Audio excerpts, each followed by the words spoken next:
Hey guys, I'm SKV and you're watching SKV Plays On, and welcome to another video of Warframe. This one is a Caliban Prime build showcase video, and also I'll be showcasing a little bit of my Vadarya Prime build as well. But let's get started straight away with Caliban Prime.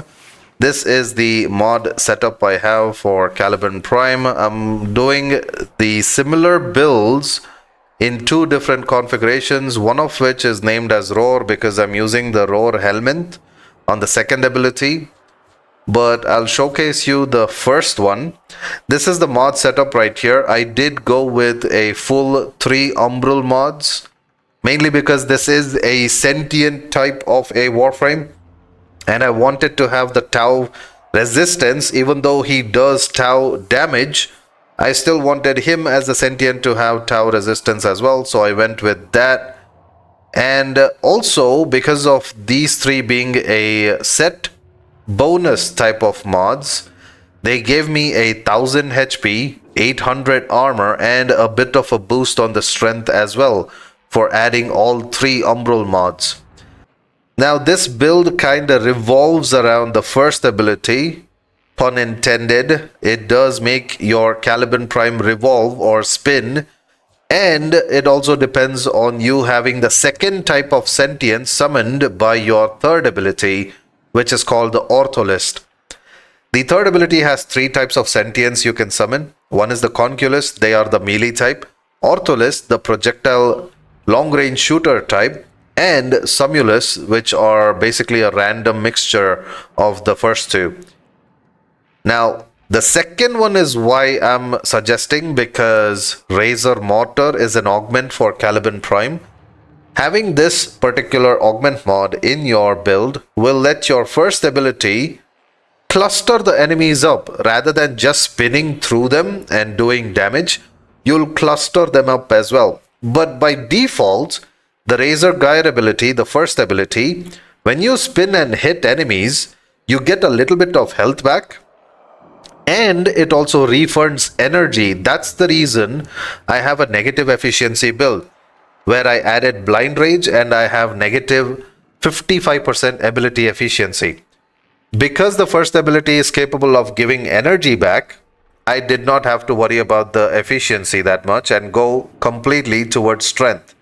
Now, of course, I am using Overextended, which does have a negative ability strength, but I did compensate it with 3 umbral mods and 1 blind rage right over there. Along with this, I did add 3 Tau forged crimson shards, which give each 15% strength, a total of 45% strength I get from this, and a 30% damage from the purple Tau forged shards, which is done in the form of electricity.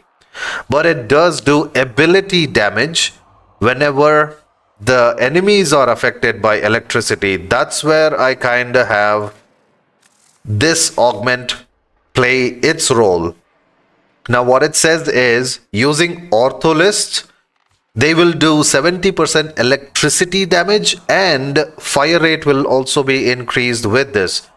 But if you have a decent amount of strength like I do, your first ability will have not only 200% fire rate, it also gives you 200% damage output on the electricity. This will work really nicely with your Ortholist, the projectile shooters. Now, apart from this, I am using Arcane Bellicose and Arcane Blessing. These two are also helpful to increase my strength, but it only depends when my health is increased.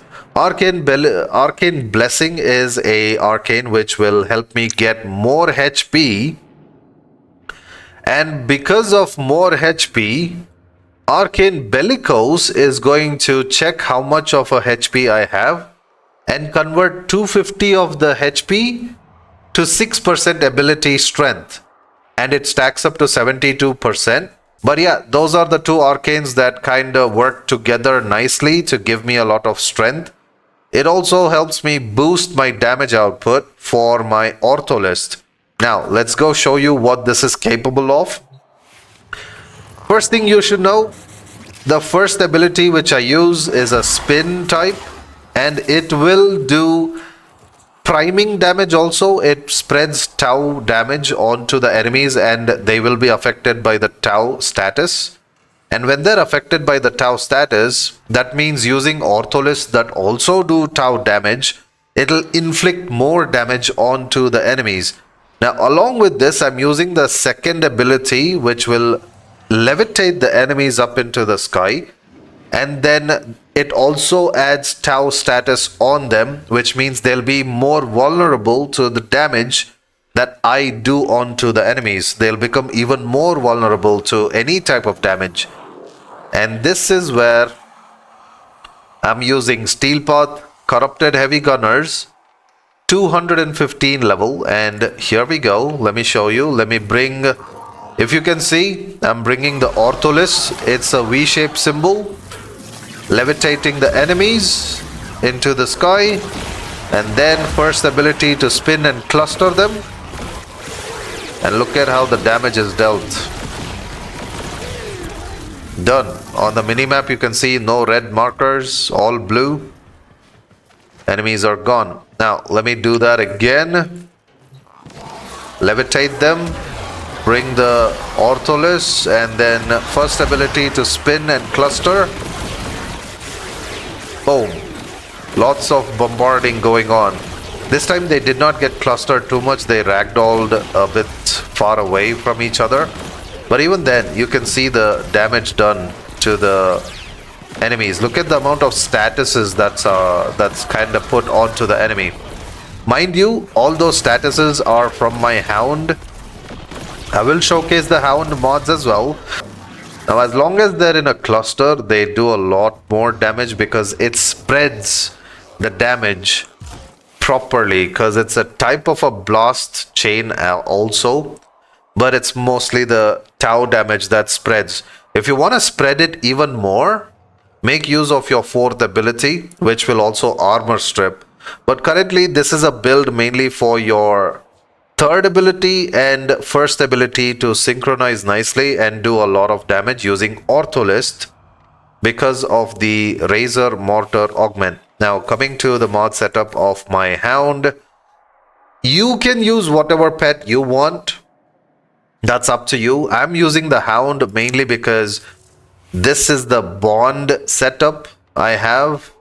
Lots of bond mods. I'm using 4 bond mods right here. One of the bond tells that if you kill Eximus enemies, the mod is going to give the Hound the ability to do a random elemental type of damage.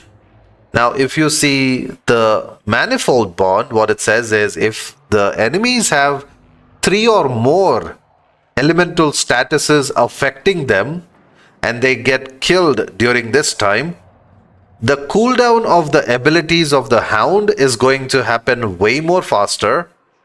And this is the ability I have, which does electric damage in a 30-meter radius, dealing 300 electric damage.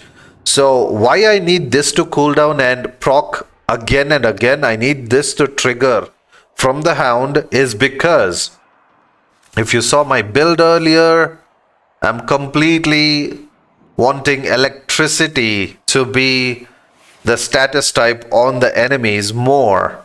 That will help me do a lot more damage with the help of my Hound. So it's a type of a synergy build between Caliban Prime and the companion. The weapon that the Hound uses has electric, of course, and radiation, gas, and magnetic as well. This also spreads a lot of random status onto the elemental status onto the enemies, which will help with the manifold bond, you know, cooling down the ability so that it triggers again. Now, mind you, I am using duplex bond also.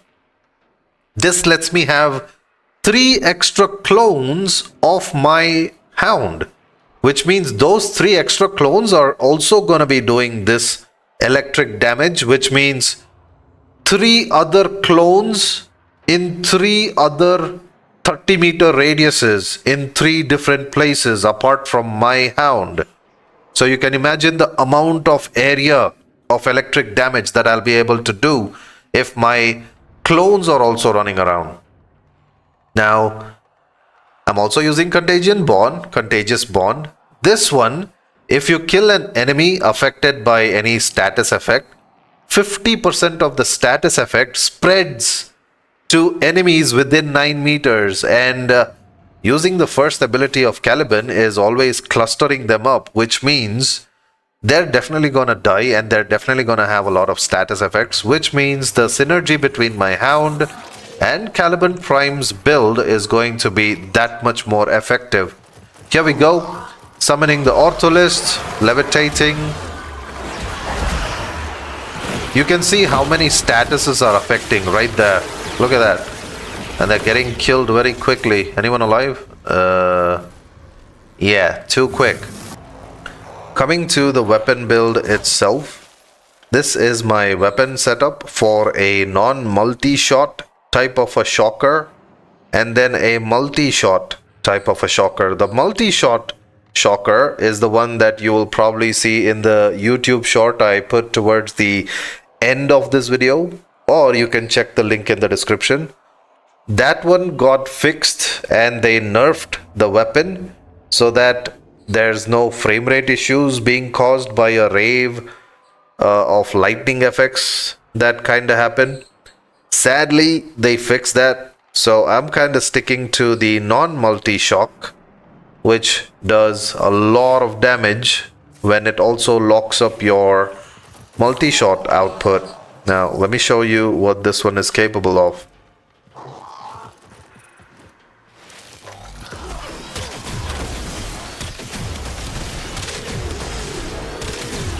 You see that?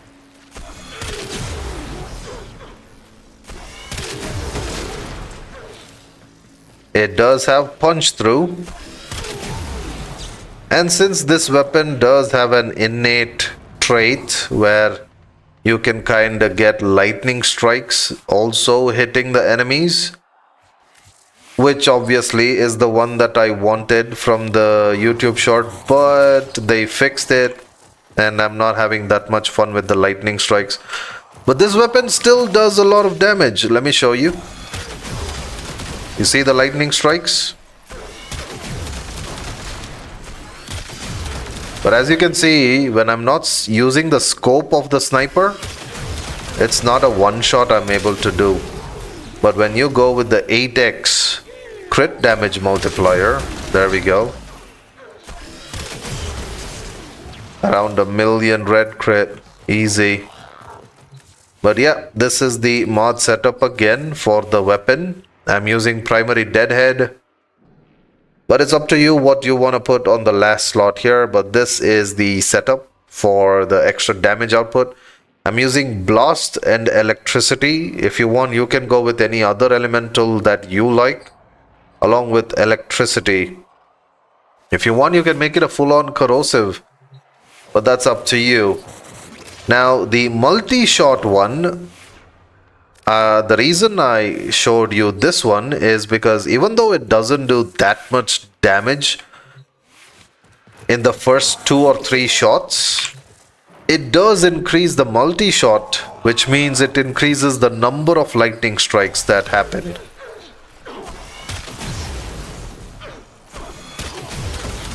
Look at that. Not just 3, but you saw more than 4 or 5. You see that?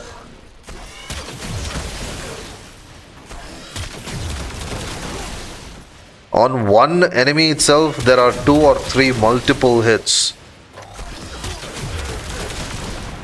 You can see that, right?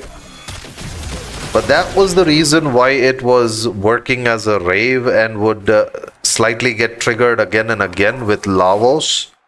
But sadly, they did fix it, which means you'll only get that, what you just now saw, and not what you will see.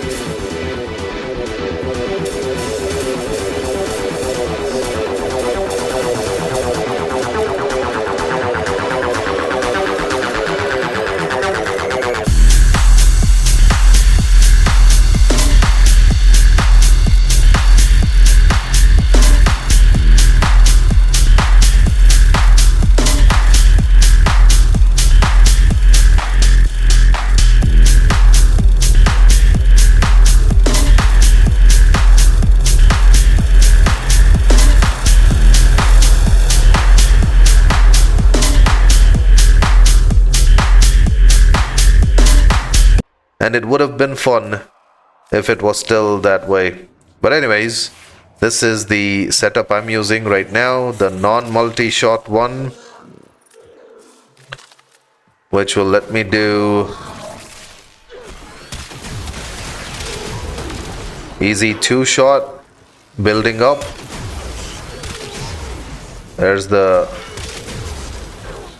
There we go. Once the build up on the primary deadhead is done, I can easily do punch throughs and get more than just one enemy with the headshots. But you notice even the lightning damage happening, right? Let me show you that again. Without the scope,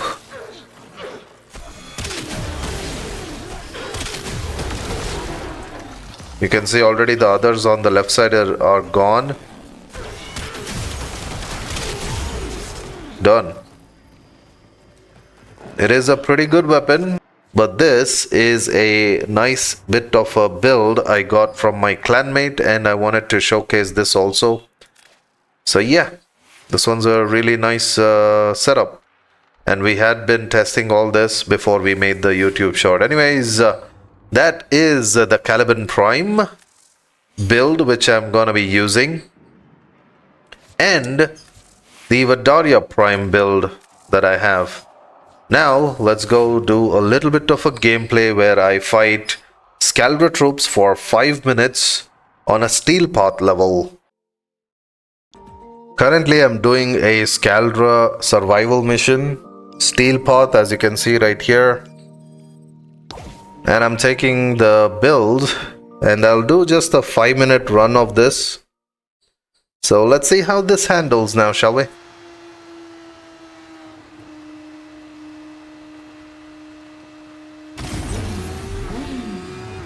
These foes deserve your respect.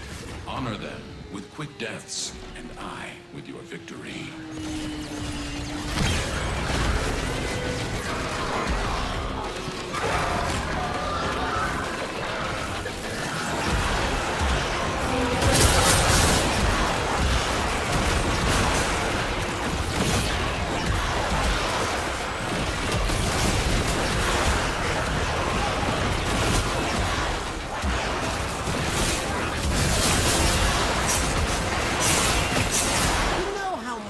Can grow on your water filter if you don't clean it enough.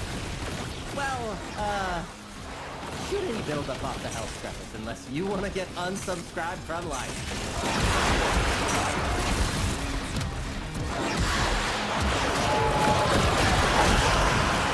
You can see that I'm clustering them up really nicely.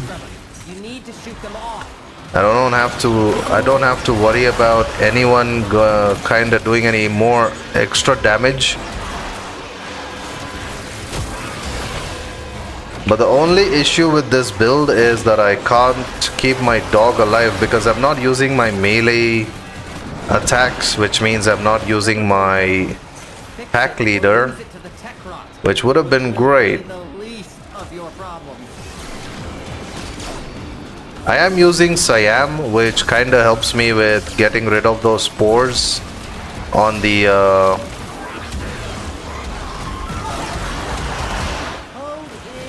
life support over there. Health scrubbers primed, tech rot regurgitating. Watch out for Scaldra. They want those scrubbers back to protect their own base.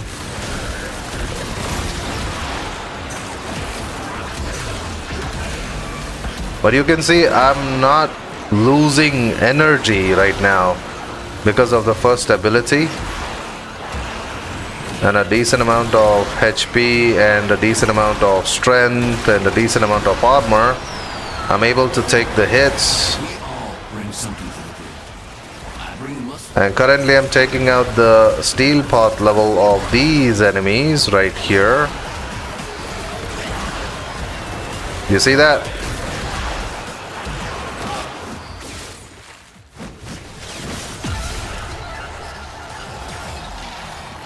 There we go. I just need to get more of the disinfection, and then I should be able to kind of get things done.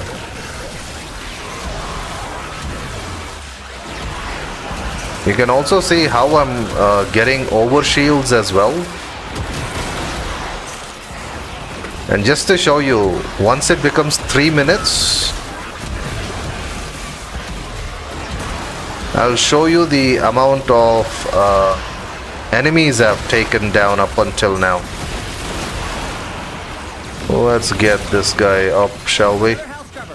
I am using Vadarya, it seems like, so I was able to kind of do quick healing on my companion there.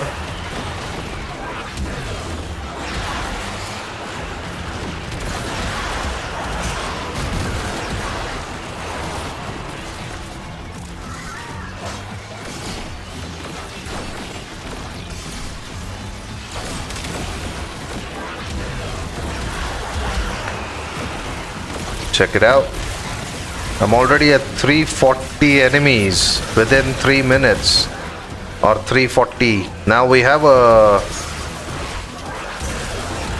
acolyte showing up. Let me show you what this thing can do to the acolyte now.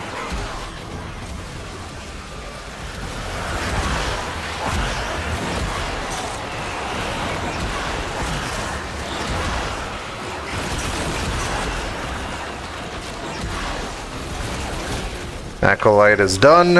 I didn't even use any weapons to finish him off quickly. I just let my sentients do their thing.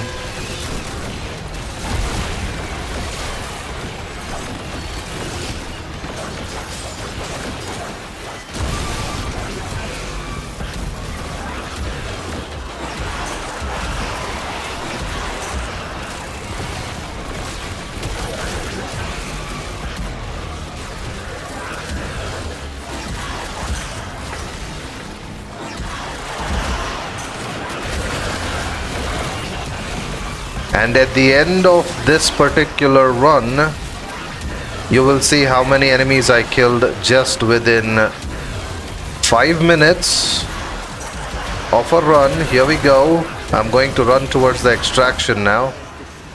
Or should I say spin towards the extraction now. And whatever the amount of time there is, you will see that amount of steel path enemies being killed.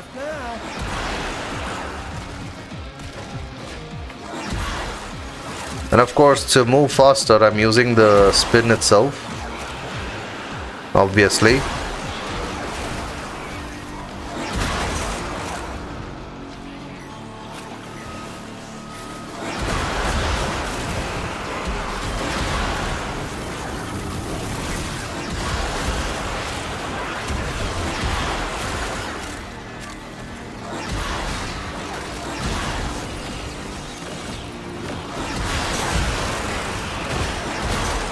And just moving from one place to the other, I'm destroying everything. Here we go. How much time did I spend? 6 minutes? Let me show you the stats. Boom. 500 enemies in 6 minutes. The last minute I took to kind of run from that place. I didn't get the extra kills. But you can see I did take 100% damage, and I did do 100% damage onto them as well. So you can imagine how much of a really good build this is, and you can kind of stay alive with it. Anyways, that's about it. Thank you again for watching. I'll see you guys next time. Until then, a sayonara, a tata, a see you, and a bye bye. I'm done for this Caliban Prime build video. See ya.